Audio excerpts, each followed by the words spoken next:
Welcome to Spirit Baby Radio. You are about to join a frequency that will open your mind, expand your heart, and activate your spirit. Thank you for joining Kelly Meehan, Spirit Baby Medium and Master Energy Therapist. Kelly believes in the power of the Spirit Baby. She speaks with babies in spirit before life, in the womb, and after life. She supports, teaches, and guides others to tune into the intuitive and mystical parts of life for greater wisdom. Join her in meeting your soul baby and build your connection and relationship with deep love and trust. Welcome to Spirit Baby Radio with your host, Spirit Baby Medium, Kelly.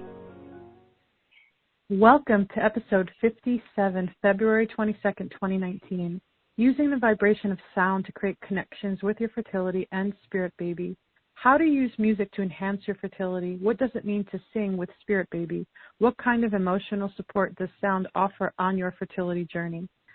Today I have a special guest episode, Leah Irby. Hello. Hello.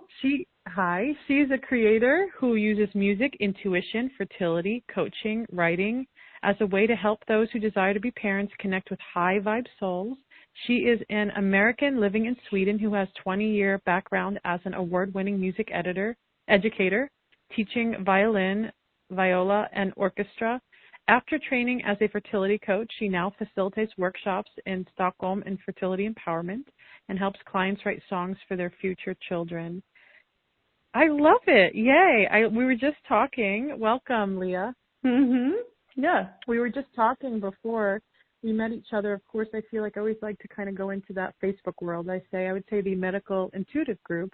And I was very impressed going, what, music? And, I've heard of music and sounds with Spirit Baby communication, but I feel like you're like a pro, like the deeper vibrations of sound and connection. I'm very excited to hear because I feel like I have a lot of questions and I'm sure others are very curious, but I'd love to hear you go more into what does this mean and how are you supporting others this way?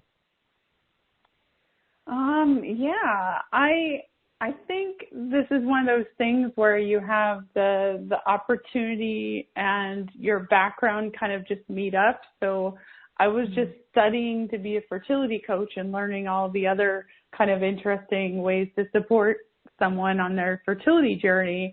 And then as I was working on trying to put out my own signature program, I started writing all this music and I started connecting and thinking about my own journey to having a child and how music was involved. And it just kind of suddenly, I remember someone telling me about this Aboriginal culture where they had a song where they would write a song for the child.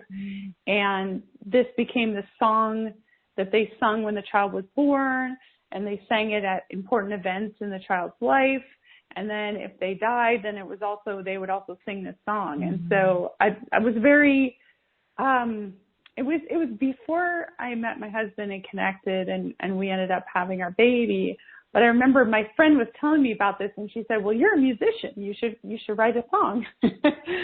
And so that was kind of in my head. And then when I came back to doing this certification, and started I don't know, one day I just sort of had this intuitive day where it's like, in this meditation and I turned on the video camera and said, I wonder what's going to come out. And I just started doing these kind of mantra sounds and it just felt very organic. I don't know. And so I've been sharing that through some Facebook Live. And I'm just getting ready to start my first workshop in person too in Stockholm. So what does that mean? So you talk about song. I love that song, like singing to your baby. I always feel like I get very insecure with my voice and singing. What would you say to someone that's like, oh, maybe people thinking that I'm not a singer. Oh my goodness. But it's not about that, right? It's about that connection and resonating with that sound and. Yeah, and I think for me, so one of my first clients I was working with, just at the very end of the 9-week program, I suddenly had this idea. I need to help people write songs for their children. And so I went to her kind of on our last session. I'm like, okay, we're going to write this song. So I told her to work on lyrics, and she was not She had maybe sung a little bit, but she wasn't very comfortable with singing. In fact, she never sang with me in the sessions. She would just listen to me sing, but she's a writer. And so I got her to create lyrics. And then I realized she didn't actually know for a form of a song, like you should have a refrain or a repeated part or just some of those general things that make it a song versus a poem.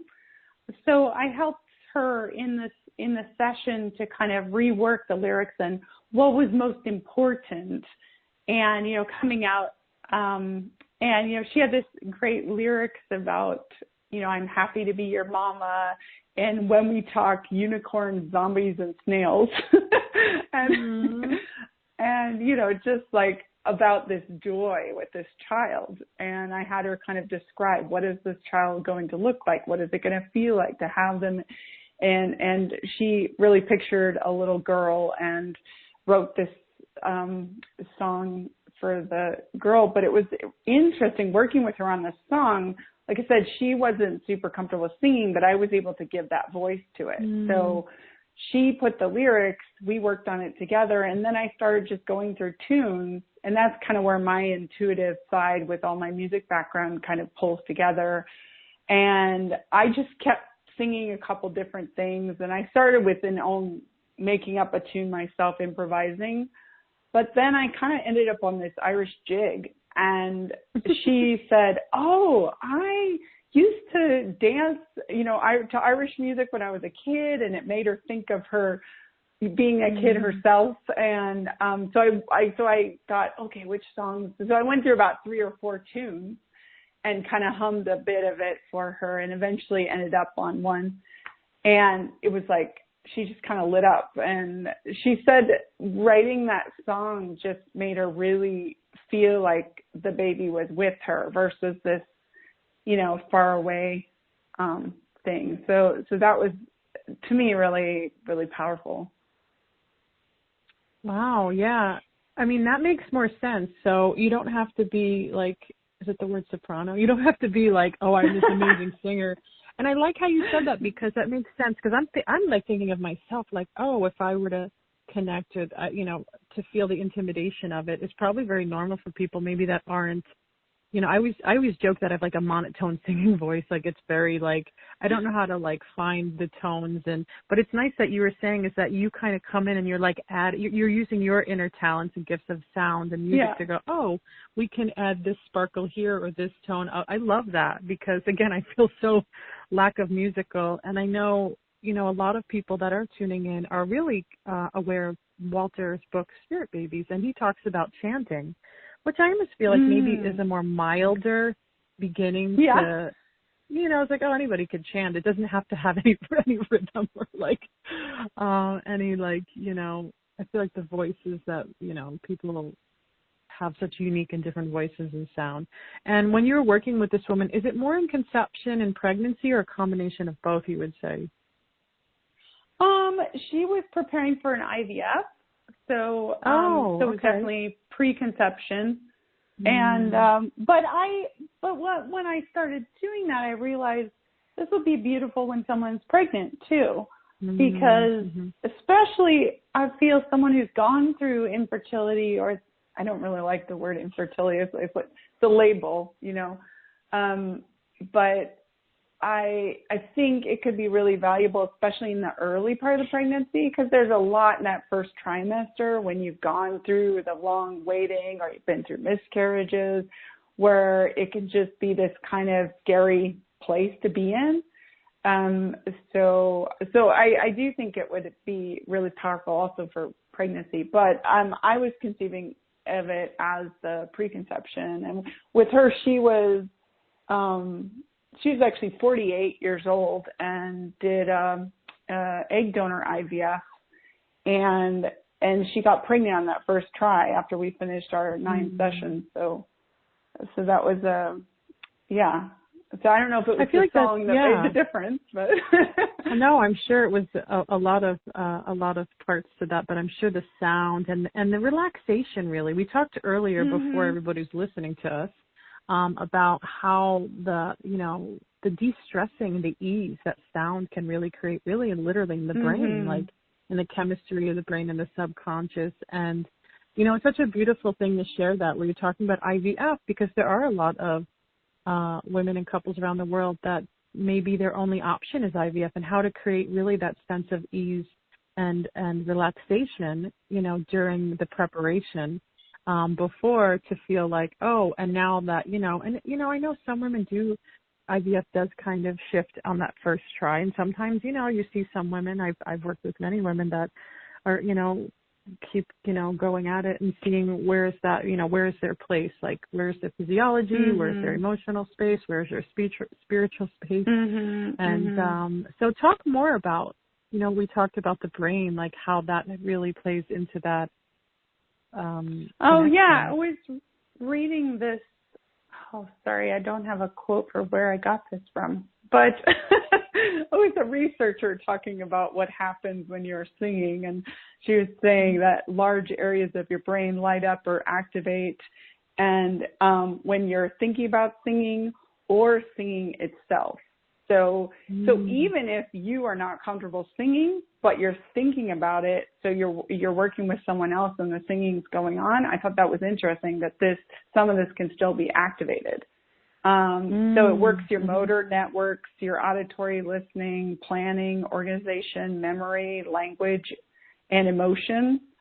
So this also helps with social bonding and empathy. And this also leads to release of dopamine. And, you know, the feel-good chemical, which I think we're all usually missing when we're going through infertility, or when you're getting ready for an IVF, it's stressful, you've got all this other, you know, stress hormones going on. I feel like this is something that can counteract that and keep you calm and positive. And it's a form of natural therapy that gives all the networks a workout. So it brings neuroprotective benefits for our health. So what I read into that, it also is just the emotions. Like, to me, it's really helping with the emotional piece of fertility, that we can tap into that higher self, that meditative state, but it's also a way to kind of, calm your body down. And also, I think of them as mantras. So it's like you know, if you might be saying, you know, I believe I can get pregnant. I believe, you know, I'm a fertile woman, and you're singing that, it adds like a whole nother layer to that affirmation. That's just, I don't know, it just resonates in your body. You can feel it. It's like, even when I had a depressing day working on my business or something gets me down, I sing the songs that I've written, and it's just like, I have new energy. I can just kind of feel that. So, yeah. I like that. It's like, you know, for me, I would be more connected with the writing or the poetry, and how you can weave it into more of like a melody, more into a sound. And, you know, I've seen, you know, with the different sessions, and I would say couples and even individuals, where baby pushed the music, actually. Baby was like, okay, this person is musical. This is our communication, whether it's more of that inner sound or outside sound or instrument. I've seen baby show instruments with people, and then I question that with them. And usually, you know, they're like confirmed that, oh yeah, I play an instrument, or my husband plays an instrument. And so there's something where the baby's energy is connecting with that. And we know when we look at music, and energy, I mean, you know, vibration, you know, it's, you know, I want to say it's like almost all the same thing, but it's just in a different form, right? It's that connection that moves into that really inner ear space. But we can feel it too, you know. I know I went to a drum circle. I tried to be a part of a drum circle, and I found it felt really good afterwards to be with the drums. There was a little one at like the winter fair, and I also felt like a lot of emotion come up going, am I doing this right? And then I would go into the drum, and then I would shift out, and I'm like, oh, this is interesting. Again, I come from no musical background at all, and not even my family never encouraged anything musical, not even an instrument. I remember when I wanted to play an instrument, my mom said to me, no, because you're not gonna be interested in enough of it. So I'm like, oh, thanks. Oh, so and I've been scared of it ever since. Even sounds, like being able to really, you know, I think one time I was trying to sing, and my husband's like, you're singing from your throat. And I was like, is that why my throat hurts? And he's like, yeah, that doesn't make sense. He goes, you got to sing from your chest. I was like, really? Is that how that works? And then I'm like, I'm done. I'm not doing it. I even find when I go to like chant, I won't chant very much. I'm like, I just don't want to like make that sound. But I know it can be healing, like listening to the drum, feeling the vibration of the drum. And like you said, you go into, you're like, oh, I feel good. I know I have a crystal quartz like singing bowl that has like a C sound, whatever they call the C note. And so, but it goes into really interesting sounds, and it does feel really like, oh, this feels kind of soothing. It feels good. And I know I've taken out that crystal bowl during years ago when I did 6-week like pregnancy spirit baby class. We did the we did the bowl, and with all the people in the class, the sound actually changed. And it is quartz, like, they say there's quartz in radio. It actually sounded like someone was talking through the bowl. And it was so bizarre to me because it takes a lot to make me skeptical. And that was like, that was like, what is happening? And then I like asked the group what they felt, and the two of the people were like, I heard a voice. And I was like, okay, no, it wasn't just me then.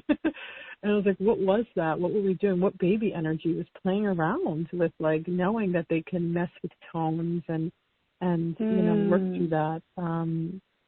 Another thing that comes to my mind is, earlier when you're talking about, creating these connections in fertility and pregnancy, I almost feel like a sound bath for spirit baby.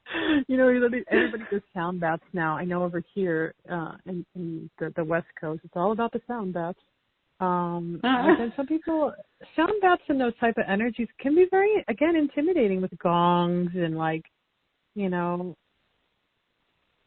I'm almost saying that because I want you to like see how it's not. I want you to, I'm making it sound scary, but I want you to like share how it's really not scary. Like when let's say you're with somebody and you're playing an instrument. Well, what is a nice kind of tone of instrument? Maybe there's not one that you feel like that really resonates with people on baby energy.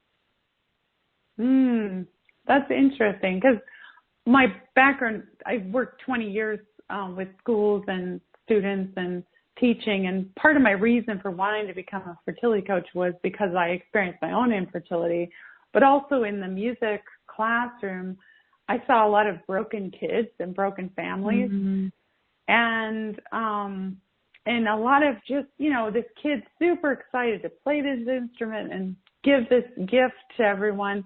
And the parents just, oh, no, you can't play that, or why are you doing that, or why are you doing that? So one thing I found was just like multiple things, everyone has a different personality.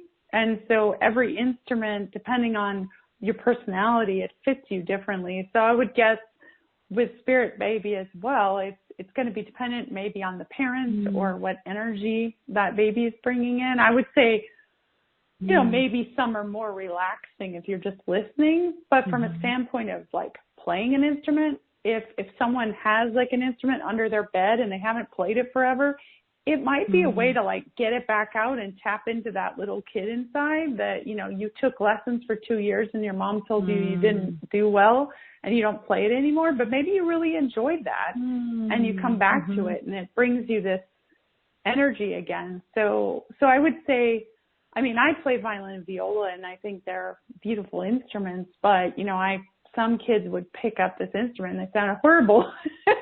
And I just say, you know what? You're a trumpet player. You're not a violinist. But yeah, it was one of my ways I used my intuition as a teacher was kind of reading the kids and their energy. But the other thing I love that. The other thing I saw though was a lot of just parents that weren't present, that weren't really available for their kids. And I said, how could I really, really help these children? And to me, it would be to help the parents before the child's born.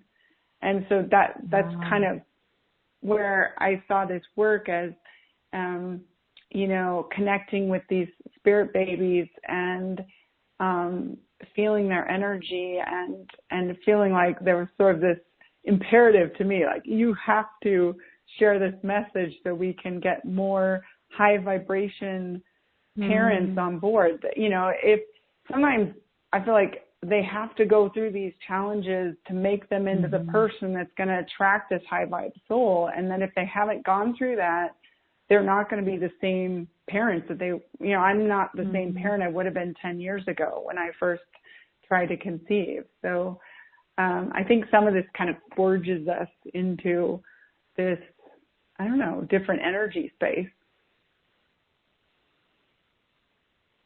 Yeah, no, I hear everything you're saying. I get it. That's, yeah.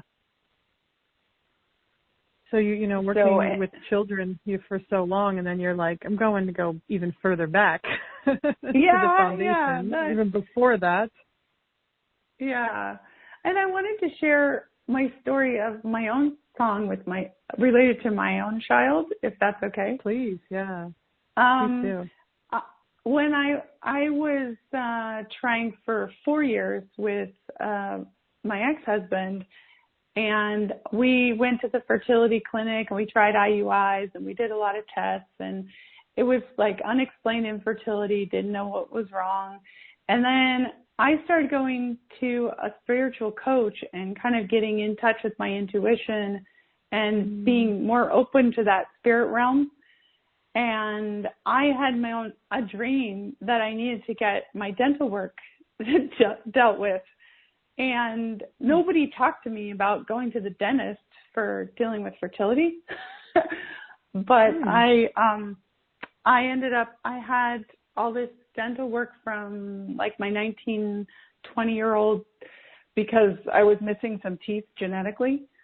So I had these metal bridges to replace my teeth, and then 2 of them got replaced later with teeth implants. And then I had some root canals, and all of this was creating, the metals were creating this, I read later that it can create this thing with your saliva where you've got sort of like a little radio antenna going on. And then once I got the teeth implants, it was different metals. So it's like the metals were reacting against each other. And the root canal teeth also can create like a little bit of infection. They never get completely cleaned. So they were kind of leaching this infection into my body. And I mean, I was sick all the time and had kind of autoimmune response to implantation. I figured out, but I didn't know why. I just was like, it was fitting the pattern of recurrent miscarriage. And, but finally it was one of those things where you start to put all the pieces together and say, why is this happening to me?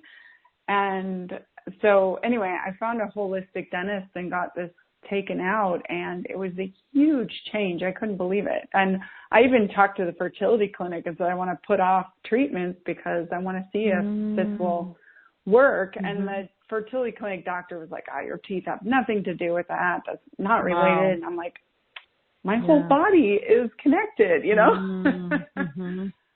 And I learned that each tooth is related to a different system in your body.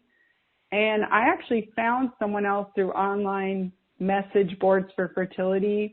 We had the same bridge in the same spot on one of our front teeth, and we both were having fertility problems. Interesting, yeah. And that when you look at this tooth chart, it relates, that tooth is related to sterility or infertility if you have problems with it. And so I learned a lot about dental stuff and got that taken care of. And then I went through a divorce because my ex-partner then realized he had a lot of anxiety, and he just realized that he couldn't handle having a child. And he finally admitted, I could feel that energy. But I remember one intuitive practitioner working with me, and she said, I see this toddler around you, but it looks like they're in like a firestorm or something, And it was just, what? So I left that relationship, and then I was single for several years. And in those couple of years, there was a point where I was just really, I was struggling with, okay, I thought I figured out my fertility challenges. I feel healthy, but now I don't have a partner. What direction do I go? I was feeling more of this, what do I do now? And I had one summer where I just had all this creative energy, and I painted this picture of this boat on water, and I wrote this song. And I didn't specifically say or think about the concept yet of writing a song for your baby, but it turned out to be his song. But it was about the biblical story of Jesus walking on water. And Jesus says to Peter to get out of the boat and walk on water. And he does, but then he sinks. And it's kind of been used as a metaphor for like, oh, Peter didn't know what he was doing and he sank because he doubted. But I heard someone else say, oh, but Peter actually got out of the boat and tried. And so I wrote kind of this story around sort of using the boat as like a comfort zone, like it's getting out of your comfort zone and taking a risk, and that you might fall in the water, but that Jesus was there to pick you up. And so the refrain is like, come out on the water, get out of your boat and set yourself free. And then if you think about birth, water, of course, is a metaphor for, being in the womb and coming out of the womb.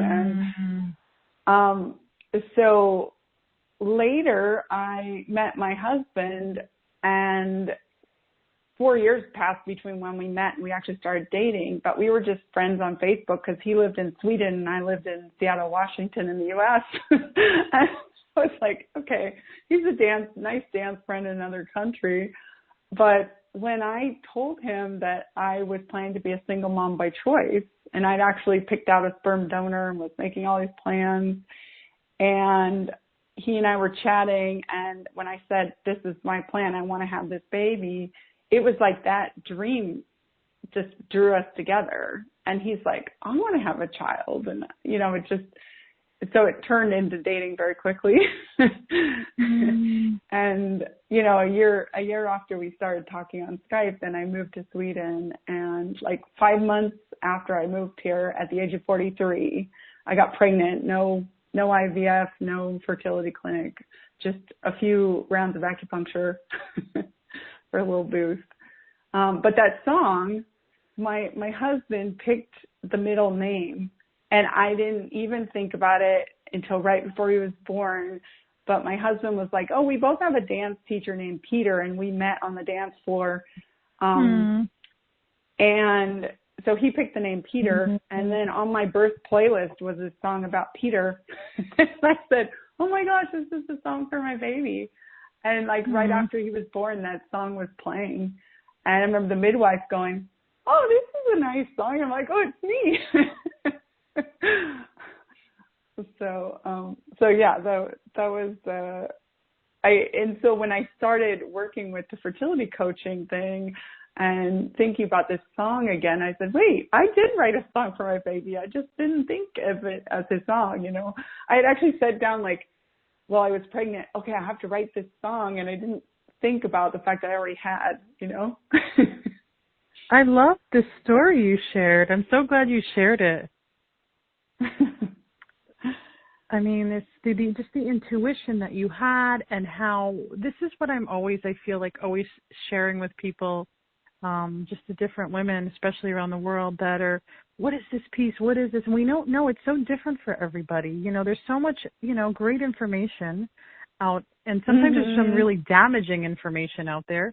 And so this is where, coming back to yourself, coming back to your intuition, where it's like, especially with fertility clinics, I always feel like, always coming back to the self, no matter if you're in conception or pregnancy, because we know ourselves the best. We live in our bodies. This is a part of who we are. And it's like, well, this, I'm getting this message, even if it, it contrasts. Someone's like, oh, like your doctor's like, oh, what are you talking about? It's not that. But there was something deeper that you were listening to, and you're like, I'm just going to like wait it out and see where we're going. And, this is where I also feel like with a lot of people, as time feels so persistent, especially when, of course I get it. We're aging. And so there's always this like emphasis around like, oh my God, there's not enough time. And of course, there's an option of living in that vibration, and then women get really stressed out in their bodies, and their bodies are like, okay, why do I can't conceive. This is too much stress. And so seeing that there is a line of, or there's a timeline that's actually happening, and to continue to I feel like we upgrade, and what I call conception a lot is an awakening journey. Like, what's awakening? What is happening? And it's different for everybody. And so I really feel like your story can be really healing. That was really neat to hear. Thank you for sharing that. Another question I have, before we're coming up to the end, is birth loss. You know, women, you know, of course, miscarriage, even stillbirth. I don't know. Yes. Is that a way to create a ritual or connection with song? Of course, I can imagine, you know, creating a song, let's say, you know, especially with miscarriage or even, you know, later loss, stillbirth, and then you're just, you know, crying all the time, which is good and maybe doesn't feel so good. But, I mean, do you encourage, even in birth loss, let's say, even not just like during pregnancy or, you know, before, but like even after, let's say somebody didn't even really think about creating a song for their baby and have you seen, I mean, what do you think about that? Like, has that something that you've worked with or something that you see could be beneficial? Yeah, I really think, and sometimes it could be, you know, if they hadn't created a song before, maybe even a way to have closure, or say goodbye, or, yeah, and I went to this, you know, Randine Lewis, who's written The Infertility Cure, is an acupuncturist, and I don't think she does them anymore, but she used to do weekend retreats for fertility. And at one point when I was single, but I was just starting to think about wanting to work as a fertility coach, so I went to the retreat partly to bring closure for my divorce and kind of see if there were other insights I could gain for myself, because I hadn't become a mom yet, but I was still there as a single person and not actively trying. But we had this amazing, the last session, she had a group acupuncture session where we were all in a circle, and she did just really minimal acupuncture points on everyone. But energetically, it was really interesting, because it was like, when you talk about like group vibration, it was really, whoa, you know, powerful. And I'm a dancer as well as a musician, and for whatever reason, there was one woman who was really struggling because she had had an abortion, and now she was having, you know, fertility challenges. And I remember, you know, it kept coming up, the baby name and things when she was working through stuff. And anyway, I just felt really drawn to, at the end of the workshop, I asked the leader, you know, can I do this dance? I know this is not in your plan. And I was just really intuitive in the moment, but I really was focused on this one woman intuitively. And I did this dance that I had kind of done before for myself, of just kind of letting go and dancing to this music. And I think the baby's name was Grace, and Randine had on her playlist Amazing Grace. And so I said, could you play that song again? And I did this just improv dance using like a blanket to represent a baby, you know, wrapping it up and kind of doing all these gentle motions with my hands and using the energy from that circle. And at the end, I presented the blanket to her, and everyone was just crying. And, you know, so yeah, I think there's many ways that, but I do think, like, with the woman who helped her do the song for her baby, she had 7 miscarriages. And it was interesting from the spirit baby perspective of talking about how I really felt, and she really felt, that there was one spirit, there were multiple in there, but she felt there was one that kept coming to her. And I really felt that she had to let go of that soul before she could come into this new energy of the baby that was supposed to come into her family. But I kept trying to get her to talk and see why. You know, neither one of us, for a while, it was just these conversations, and then it was like, why? And she kept getting this message, like, this soul was too fragile, was scared to come into this world or something. But finally what came out was that it was just a wrong match vibrationally between this soul would be okay to come into this world as an only child. But this client of mine had 2 kids already. And it was like, I'm a fragile soul. I need someone to just you know, I need to be the center of the family, or not center, but I need a lot of time and attention if I'm going to come into this world. And your family's not right. But she felt this such strong pull.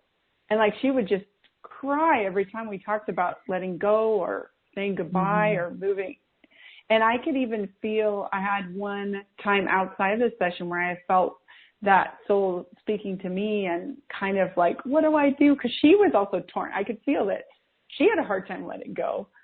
And so it was an interesting, I think, where I just encouraged her to sit and meditate and be in the space and maybe use just sound vibrations or whatever worked for her to kind of, you know, thank that spirit baby for being with her for the time and whatever, and let go. And I had this real strong sense that they would meet again in this life, but that she had to let go so that that child could go to someone else, and then they would meet, you know, their paths would somehow cross. I don't know how that will happen, but that was the sense I had. But it was really interesting that the change to doing egg donor IVF was like this change of energy. And I think that helped with bringing in different soul energy. But I felt really strongly that if she hadn't let go of this other soul, that might not have worked. So that was a really, yeah. I bet you've probably, I mean, you've had a lot more experiences with this than I have, but I'm just fascinated by these soul conversations and what they're asking of us here. I know, and they're so, yeah, that's true, because babies, they do, I mean, when I see them as children, actually. We call them babies, but there's so much more than that. And they do have different things to share with different people, and it really depends on the receptivity of the people. I've noticed people that are more intuitive, it's a very easy energy for the baby to come through. But when a parent is more lost or fearful in a way that they don't even know they're intuitive, or they don't even really address there's anything psychic about them, then the baby energy is not that strong to connect. It's like, well, you know, well, my parent doesn't even hear me. What are we going to do here? They can't even hear me. And then I'm going, okay, this is going to be, you know, I would say majority of the people I see are not like that, but once in a while I get somebody that's like that, and I'm like, oh, this is going to be interesting. And, you know, everybody, you know, babies do share. I'm always very surprised by some things that I hear. Babies, I'm just like, oh, and I've learned to be a messenger is what I call it. And because I'm like, who, you know, the information may not mean anything to me. It shouldn't mean anything to me. It means something more to the person. And sometimes we don't know what the information is. We just kind of, I always say, you know, let's just kind of come back to it, or I put it on the back burner. Let's see if it wants to come through. And this is why I record all my sessions, because there's so much information and so much energy that it's like people could come back and review it and use it and find a way to just kind of build upon it.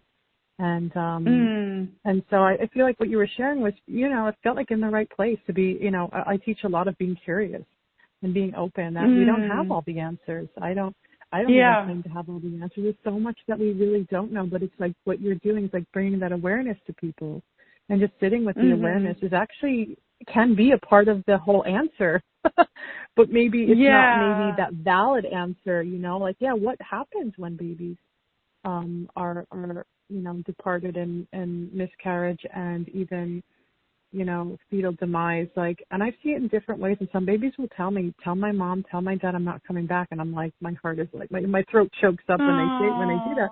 Because I'm like, I have to say that to this woman that's crying right now. And I was like, okay, you know, and I just try to like step out of the energy and just hold the space. But some babies are very adamant and very pure about it. And they're like, no, this has to be said. This needs to be shared. And, you know, even in loss, there is a connection. The connection continues in such a different relationship. And I just was imagining for a moment, like, how bringing in a sound. I could imagine, like, a woman creating a song for her baby after they've died, and then just, you know, letting that song kind of resonate with them at different times in tears and in love and in, whatever other feelings come up, to be able to come back to that just helps, soothe the energy, not so much hurt. Yeah. Yeah, I think also especially the farther along, not that, I think every miscarriage is difficult, but the farther along it is and the more public it's been with the pregnancy announced, then the more you're closer to a stillbirth, it's even, I think, an even deeper, there's this societal feeling of like we failed or something, or our body or something, Yeah. So like, what did I do wrong, or what did they not? They didn't want me. People always ask that with stillbirth, like what did they not want from me, or what did I do wrong, and the real answer I feel like is very painful. I do feel like there is somewhat of an answer, but when people start looking for the logical answer and reasoning, and they're not getting it because it's not about that. And there is mystery, just like conception, just like loss, and I speak about that a lot, is that what if this connection of them passing and them not being able to hold a physical body right now has so much more to do with this life that you're creating, and this is the way it was going to unfold. You can't predict it. You can't do anything about it. You're supposed to still walk into the fear of it, and then you kind of, okay, and see how it evolves, because some women will get very immediate insights around the miscarriage, and some women won't. And I could just be with it, be with the evolving energy. Death is very interesting. It is traumatic, it's sorrowful, it's confusing. Some say it's beautiful, it's transformative. And if you've lost, a baby or lost a person, this grief thing is very interesting, bizarre. Yeah. Like sometimes you grieve, sometimes you don't. You're like, what is this? I'm going through it myself. So I'm like, I don't know. I have a lot of I don't knows from my own journey, so I could imagine even just, having, losses are different. Every loss is different that we connect with, whether it be mother, father, sister, brother, child. And I could definitely see how music and sound can definitely lift the spirits, right, on some level, and also bring in whatever it needs to bring. So that's really healing and nice to know, because I was wondering about that. I was like, what about loss? Because I could imagine, again, how that could be and someone and create that song for their child. There's also the loss of, for the people who go through the IVF, go through everything, and they still don't have a pregnancy. And I was just working with someone, and she's, made the choice to let go and move on to either adoption or, fostering. But it was just a beautiful, because I thought, I wonder what's up, because she's very intuitive. She's actually works in fertility work with women herself. And she had this beautiful experience of her last IVF where she felt like, she was in tune with herself, and she had, just kind of, she described all this beautiful experience with the IVF, which is not the case for a lot of people, and how she felt connected with her partner and all these things. But I thought so what's wrong? It's like the first thought was like, so why didn't the baby come, or what was the piece missing? And as we kept working and working, I had this intuition, like the babies wanted to be with her, but her body wasn't going to be able to handle it. Like, but there was something that doctors or whoever didn't know that would make pregnancy really threatening for her. And there were some genetic things in her family too, where it was the question of would certain genetics be passed on. And but she started sharing about her brother starting to look, or just working through an adoption, fostering into adoption. And just when she shared about the experience of seeing those kids and how happy they were to finally have a forever home. And I just thought, oh, that's her path, or at least adoption. It was like, but I just kind of let all the thoughts come up, and let it sit. And then, a month later, I talked to her again, and she said, I just had this beautiful freeing experience of just letting go, and I'm ready to move on. And so I think there's also the work for grieving for the infertility, the pain of, just going through something and not getting there, So I think, No, I've seen women that have gone 5, 7, even 10 years on their conception journey. And the ones that stay around, I see them conceive. I don't know with some of them, people come and go. You know how it works. And some people, it does take time. It does take certain alignment of energy to get to a certain space. And I feel like a lot of the women that come into my space are working towards that, because it's not about really their diet or even acupuncture, because they're way schooled on that. They're like moving into the next levels. And I feel like that's, with the spirit baby energy and just going, okay, they're come like a master pro at those parts, and then going, okay, now what is the conscious being that you are? Let's take it to that mystical place, that place that's not going to be so logical at times, that you're going to, navigate more deeper and see. And so I've seen these women go. It's very interesting story, some of these women, how, and also differently they conceived, some with assistance, like you said, some with egg donation, some with IUI, some even natural, which is always very confusing to some people. After going year after year and then being able to naturally conceive can happen. And this is where I feel like individuals on the conception journey or couples together having to do the work really that's being asked of them, and to be present as much as they can. And it's not, and as I always say, it's never about perfection. Because babies will come in imperfect ways and imperfect wombs, and even into imperfect situations. And so that could be a whole lesson of its own. Yeah, for the woman who's ended up wanting to move on to adoption, when you're talking about the music, I just, this one session before we started, I said, I need to sing her this particular song. It's called Sanctuary. It's just a very simple, Lord, prepare me to be a sanctuary, pure and holy, strong and true. And with thanksgiving, I'll be a living sanctuary for you. And I just sang this to her. I said, I don't know why I'm supposed to sing you the song. And then she said, oh, I've never heard that before, but it totally resonates with me. And then I took our conversation that day and I wove in words that were for her. So I just changed the words a little bit myself. So this wasn't as much of her creating a song as much as me kind of using intuition and saying, I think this fits. Then I kind of put it into soul, prepare me to be a sanctuary, strong, healthy, and safe for you. It was a big, thing. And then, so and what was interesting, I actually didn't know her, because she has 2 different business names she's used. And so I only had the email from one. But I looked on Facebook and she has a business name, Inner Sanctuary. And I actually didn't realize. But yeah. So anyway, she just, it was a beautiful thing to like see this, just see the blossoming and see the music being able to. And so like in her case, I pretty much took a song that was already there, put different words to it for her. And then I made a recording and sent that to her so she could just listen and have that something that resonated with her. So that's another way that music could be used is kind of more of like a mantra, I guess.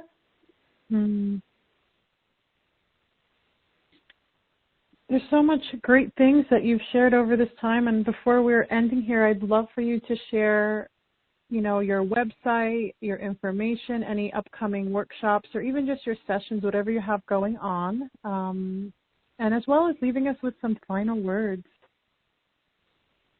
Okay. So how can people find you? I have my website is leahirby.com, and it's LEAHIRBY.com. And I have also Facebook. I have a support group on there, Soul Connection support group. We're bringing babies into the world in love. And let's see. I also have New Conceptions is kind of my business name, business page on Facebook. On Instagram, I'm Leah Irby, LeAhirby.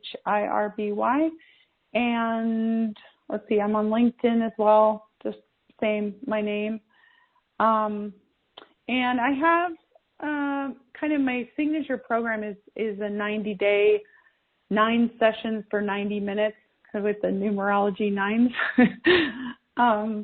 And that is kind of covering all the different aspects of fertility and also writing a song for your future child. Or like we talked about, there's a lot of different ways to use the music as a mantra, as helping with loss, processing. So music therapy woven in there with also meditations, health coaching. And yeah, I kind of tailor it to what someone needs. So that's kind of an individual program. And then I also have just a shorter package for someone who's already maybe worked with you or another fertility coach and already kind of has the intuitive piece. And if you just want to work on the music and you're interested in writing a song, I have just a 4-session, 45 minutes, where we would basically work on music together and write a song. And I would help with either helping you to record it, or I would record it depending on your comfort level. And I am going to be doing my first workshop in Stockholm on March 2nd. And so that's in Sweden, if you're in this area. And let's see, I don't have the exact details on that one yet, but it will be on my website and my social media once I get that all the details nailed down. I also have SoundCloud, where I have some recordings, and I think that one I'll have to put a link. When maybe after we do the podcast, we can put a link for the SoundCloud account. I have some of the songs I've written and also just some recordings of me playing viola or violin.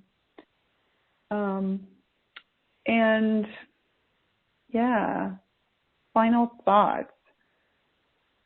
I guess I just wanted to give hope to people that if they are listening and they're wanting to connect and they're going through a long period, it was 11 years for me between when I first tried to conceive and when I had my baby at 43. So I just kind of, when you're weary and you're crying and you're struggling, just wanted to kind of give that encouragement that just, keep stepping forward and keep putting one foot in front of the other. And you're going to find some wonderful things along the journey if you look for it. So look for the joy. That would be my parting words. Wonderful. Thank you, Leah, for being here on Spirit Baby Radio. Really appreciated all this great inner wisdom and this vibration of sound that you've shared with us today. Thanks for having me, Kelly. This is Spirit Baby Radio. Thank you for joining Kelly in the energy of awareness, love, healing, and soul communication. Please join the next episode at www.soulbabycommunication.com.